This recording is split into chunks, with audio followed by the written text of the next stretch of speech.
Olá, meus queridos alunos, tudo bem? Como é que vocês estão? Estamos finalizando aí mais um bimestre, né? Muito bom, a última semana de julho, depois teremos um período aí de recesso de uma semana, vai ser um tempo bom, beleza? Sejam bem-vindos à minha aula. Essa aula aqui a gente vai dar uma geral, então a gente vai rever aí algumas situações, alguns fatos históricos que a gente viu então nesse segundo bimestre, né? Foi um tempo bom pra gente aí. Agradeço a todos que assistiram às aulas. Então vamos fechar aí um pouco aí, relembrar algumas coisas do que nós trabalhamos nesse bimestre, né? Nesse segundo bimestre, estamos partindo para o terceiro bimestre, ok? Então vamos lá. Primeira revisão que eu quero falar para vocês é um pouco sobre a revisão da Idade Média, né? Então vamos ver um pouco aí sobre o feudalismo, a crise do feudalismo. Também vamos ver um pouco sobre o Renascimento, protestantismo e finalizamos aí com a Ásia. Então esse período da Idade Média aí vai do século V ao século XV. Nós chamamos esse período, então, de período do feudalismo, né? Desculpa. Chamamos, então, esse período do feudalismo. Então, a Idade Média. Então, nós temos algumas características importantes aí.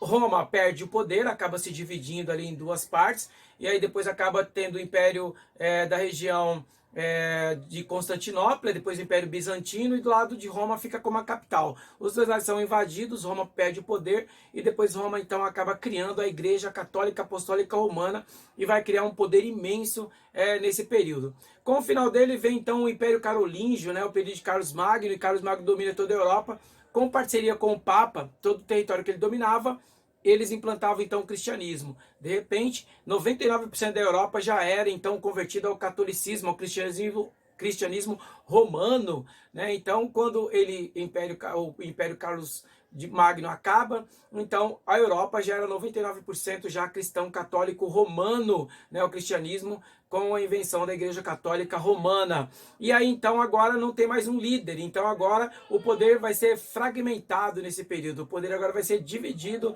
nesse período. Então esse período nós chamamos de feudalismo. Quem tem terra tem poder. Senhor do feudo, senhor feudal, senhor da terra, né? O dono da terra. Então é um novo período aí onde vai ser tudo à base da troca. E tudo na relação comitatus, a relação pela fidelidade. Então um sucerano ajuda o vassalo e assim sucessivamente. Então a minoria com muita terra e uma maioria sem terra nesse período, né? Então esse período aí acaba constituindo o período feudal europeu. Né? Então é bom sempre lembrar que o feudalismo acontece só na Europa Ocidental, é uma marca importante. Vai ter outras partes das regiões da América, também da África e da Ásia, que é o período de troca, mas não tem nada a ver com feudalismo, né? E a gente não pode confundir, misturar os fatos históricos aí, tá bom? Então, para controlar, a igreja vai ter muito poder nesse período, vai ter vários impostos, então é a forma que o senhor feudal vai controlar esses camponeses, porque é uma minoria muito rica e uma maioria muito pobre, então essa maioria trabalha para essa minoria, então aí é uma troca, né, relação de comitatus, então acaba ali tendo uma troca. Tudo que é plantado é dividido, fora os impostos, então vão criar vários impostos, nós falamos sobre a corvéia, banalidade, né, falamos sobre diversos impostos aí do controle, também os impostos da igreja, né, como o tostão de Pedro, o dízimo, etc. Então, vai ter um controle. Depois, há uma expansão muito grande, eles acabam criando tecnologias como a charrua e a ferradura, que nós discutimos isso, começa a ter um boom aí de alta produção, um excesso de produção, e eles acabam, então, pegando essa mercadoria, esses camponeses, trocando na porta dos castelos. Então, ali começa a surgir os burgos, e dos burgos, os burgueses, que eram comerciantes. Então, começa a surgir uma nova classe aí. E agora, o senhor feudal, muito esperto, muitos deles se tornam reis, ou já eram reis, mas eram classificados como senhores feudais, acaba quebrando o muro do castelo e formando agora um reino. E aí começa, então, esse processo diferente agora, fixou a moeda, a gente depois ainda vai falar um pouco sobre o absolutismo, né, que eles vão fortalecer a ideia do absolutismo. Então ele agora tem um reino, agora uma língua oficial, uma moeda com a cara dele e do outro lado o brasão da família. Então, e surge também a burguesia começa a se fortalecer aí. E aí nós falamos também um pouco sobre o renascimento. Agora esses caras têm grana para comprar conhecimento e começa a questionar o poder da igreja, né? Então começa a questionar ali também a esculpir, a pintar. E a igreja, como renascimento cultural acontece na Itália, eles vão aproveitar pra caramba então a igreja e vai contratar esses caras, então que eles são mecenas. Quem eram os mecenas? Aqueles que contratavam esses artistas para esculpir, pintar, criar literatura. Então agora começa o novo período. E o Renascimento, ele marca pontos importantes aí, né? Acontece na Itália, há um desenvolvimento urbano e comercial muito grande, a ascensão social da burguesia e a ruptura com o mundo medieval, e começa então a buscar aquela herança ainda da antiguidade greco-romana, né? Buscar aquela origem, porque afinal, por mais que eles considerassem a religião pagã, mas havia uma liberdade muito grande de expressão, de liberdade artística no período greco-romano. Então por isso, renascimento, renascer aquilo que era comum na Grécia e na Roma, né? Então o renascimento se fortalece, vai desenvolver bastante aí nesse período. Nós trabalhamos um pouco sobre os valores, que alguns valores vão mudar, discutimos esses valores. Então os valores medievais: teologia, teocentrismo, coletivismo, tradição, ascetismo e misticismo, e o geocentrismo, onde eles acreditavam que a Terra era o centro de tudo. E aí vem os valores renascentistas, o humanismo, agora toda a literatura, toda a cultura envolvida o homem no centro de tudo, que é o antropocentrismo. O individualismo se fortalece e até hoje é uma característica muito forte, principalmente agora do capitalismo. O racionalismo, que é a herança já da ciência, né? Então a pesquisa, a hipótese, né? Todo o processo ali da racionalidade. O hedonismo, que era a busca do prazer acima de tudo, que foi um dos grandes problemas que o Renascimento trouxe, e hoje é muito forte ainda o hedonismo. E o heliocentrismo, né, que foi desenvolvido a partir daí o homem só descobriu e melhorou a ciência, onde o Sol era o centro de todo nossa, depois acabou descobrindo galáxia, e aí tem todo o universo, e aí as condições da ciência só foi evoluindo e melhorando, né? Então, fortemente aí com essas características. E aí eu falei para vocês que os caras vão pintar muito bem nesse período, né? Tá aqui uma imagem do nascimento de Vênus, né? Então a perfeição, a beleza, os cálculos matemáticos por trás desses quadros eram impressionantes. Então vão destacar muitos aí: Galileu Galilei, né, com a ciência, Nicolau Copérnico, o mais famoso deles, Leonardo da Vinci, e muitos outros vão se destacar aí, pintando para a igreja e também pintando para o universo agora dessa burguesia, dessa classe que surgia aí. Bom, também começa a ter uma crise, vai ter uma crise muito grande aí na Baixa Idade Média, entre o século XI e o século XV, né, que é a crise do feudalismo, e nós falamos também um pouco sobre isso. Toda aquela produção agora, como tinha muito produto, agora o que vai acontecer? Vai nascer mais pessoas, agora tem alimento suficiente, então vai triplicar o número de pessoas nessas regiões, e muitos vão agora, o êxodo rural, saindo do campo e indo para esses burgos, para essas cidades formadas agora em volta do castelo. Então vai ter um desgaste da autossuficiência do feudalismo, né? Forte tensão entre os senhores e os servos também, que vão começar a ter atrito entre eles, muitas revoltas camponesas, né? E aí coloquei 3 características nessa crise importante para vocês: o renascimento com as cruzadas, né? As cruzadas, elas vêm uma situação muito forte aí com as cruzadas, né? Eles descem para expulsar os muçulmanos da região de Israel. Eles vão ficar 300 anos, eles não vão vencer nenhuma dessas batalhas, vai tirar, expulsar os muçulmanos pelo cansaço, e aí vão ter várias, né? Nós temos aí 9 classificadas pela história, mas foram mais de 13 cruzadas, já discutimos isso: cruzada dos mendigos, das crianças, cavaleiros templários, dos reis, primeira, segunda, terceira, oitava, nona cruzada. Então discutimos um pouco isso, virou até um trabalhinho para vocês aí, o último trabalhinho. Falamos também um pouco sobre a peste negra, né, que vem da região da Ásia. Primeiro os europeus vão achar, olha, eles são castigados com essa doença, essa peste negra e tal, mas depois, com esses transportes, a mercadoria ali, acaba então passando para a Europa, e vai ser devastador também a peste negra, né? Então vai ser um grande problema aí, problemas de subnutrição, péssimas condições sanitaristas, né? Até os caras descobrirem que o problema era saneamento básico, vai demorar aí um tempo e muita gente vai morrer. Também falamos um pouco sobre a outra crise que vai afetar esse período, que é a Guerra dos 100 Anos, né? Uma guerra de 1337 mais ou menos até 1457, entre a Inglaterra e a França, né? Foram também, depois vem novas revoltas camponesas, então isso deu um desgaste muito grande e uma crise da Idade Média, crise feudal muito grande.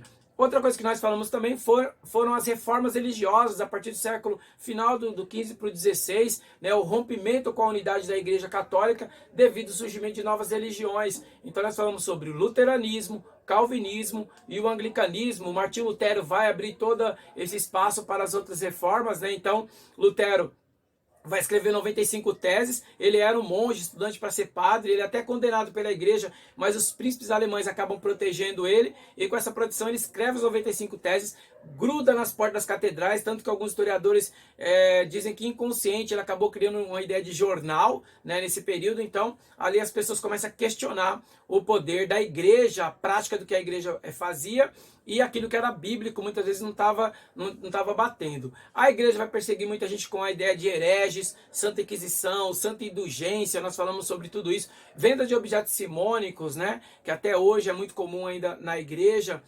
Então discutimos tudo isso. E aí então agora o protestantismo vai negar tudo isso, então vai bater de frente. Lutero não morre, ele é protegido, então ele coloca algumas coisas importantes aqui: salvação pela fé, presença da verdade somente na Bíblia, extinção do clero regular, toda essa ordem religiosa e hierarquia, livre interpretação da Bíblia, sem necessidade de pregadores, padres ou intérpretes da Bíblia, intermediários. Então a pessoa vai ter acesso, como a Bíblia mesmo fala, que o véu foi rasgado, todo mundo teria acesso. O fim do celibato, que era uma forma do controle da igreja, onde os padres não podiam casar, né? Então agora vai poder, e agora vem a formação mais bíblica, que é a ideia de pastores, porque Jesus sempre cita: seja como pastor, que cuide de ovelhas. Então esse simbolismo ali das parábolas de Jesus vai acabar virando uma hierarquia agora religiosa. A proibição do uso de imagem nas igrejas, uso do alemão nos seus cultos religiosos, a Eucaristia e o batismo vai mudar bastante nesse período, que era a forma de missa, agora vai virar uma forma de culto, né? Aí vem o calvinismo muito forte com a teoria da predestinação, a ideia da salvação pelas obras e pelo trabalho digno, né? Já discutimos isso também. O trabalho, a pureza, os costumes vai herdar a pessoa para o céu. O Calvino vai converter muita gente na França e vai ser base para outra tendência também, que foi o anglicanismo, né? Com o rei Henrique VIII, que queria romper com a Igreja Católica, já tinha vários conflitos com a igreja e queria separar então da sua esposa Catarina de Aragão. Então ali ele aproveita, e vocês podem ver que até hoje é uma grande discussão na igreja. A igreja não aceita o desquite, a separação, e ele quer desquitar. Então, com as ideias calvinistas, ele tem as ideias calvinistas, mas ele não quer formar ali o calvinismo por completo. Então, ele cria a igreja anglicana, então extinção do culto aos santos, a Bíblia como única fonte, salvação humana se dá pela predestinação, pela fé. Cristo está presente na Eucaristia, em espírito, manutenção dos dois sacramentos, o batismo e a Eucaristia, ou seja, as mudanças do culto ali vai ser também muito forte, apesar que eles têm a mesma hierarquia da Igreja Católica, né? Eu falei para vocês, se vocês assistirem uma missa da Igreja Anglicana no YouTube, vocês vão ver que ela praticamente é igualzinha e se parece muito com a Igreja Católica. Agora, em vez de ter um Papa, quem é o líder? Então, seria o próprio rei, né? Essas tendências do protestantismo se espalham, a Igreja Católica é expulsa de várias regiões aí nesse período e começa a vir um novo tempo. Então, agora, da Idade Moderna, vai vir as revoluções, que a gente vai ver isso mais para frente ainda, e vem então a Idade Contemporânea, né? Então tudo muda, o protestantismo começa a vir com uma liberdade religiosa, a ideia de Estado laico, a Revolução Francesa, o Iluminismo, tudo vai mudar, e a Revolução Industrial, tudo vai ser diferente aí a partir dessa nova fase aí da Idade Moderna, né, com a crise do feudalismo, a crise medieval. A Idade Moderna fortalece essa ideia, tanto que alguns historiadores vão chamar de século das luzes, onde deu uma brecha grande para novas mudanças na Europa. E claro, e daí também vem as grandes navegações, que a gente vai ver isso ainda, que vem o descobrimento do Brasil, aí, descobrimento, né, entre aspas, e também uma nova história, aí começa a emplacar a nossa história, beleza? E aí, para finalizar, a gente falou um pouco, então, na semana passada, sobre a história da Ásia. A gente não estuda, né, na história oficial, ou na educação oficial, ou na educação universal. Muitos povos ficam de fora, né?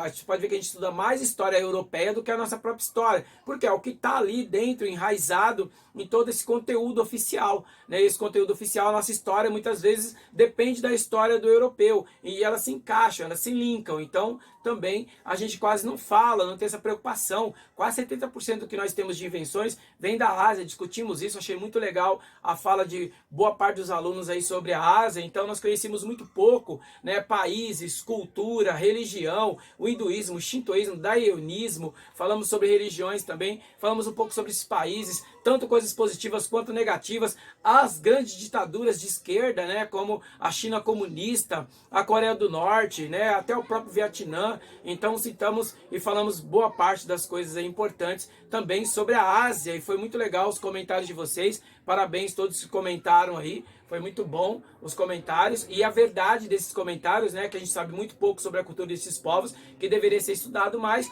e assim abrir uma brecha de curiosidade para vocês, para que vocês pudessem aprender um pouco mais aí sobre a Ásia, tá bom? Então essa foi a nossa revisãozinha aí. Eu espero que vocês tenham gostado desse segundo bimestre, foi um tempo muito bom aí. Eu quero agradecer todos vocês alunos que se esforçaram para ficar nessa quarentena assistindo às aulas. Falamos um pouco sobre isso, né? O mundo já passou por tantas dificuldades, o Brasil já passou por dificuldades, mas essa é uma dificuldade tanto do Brasil quanto do mundo e que nós vamos passar por ela também.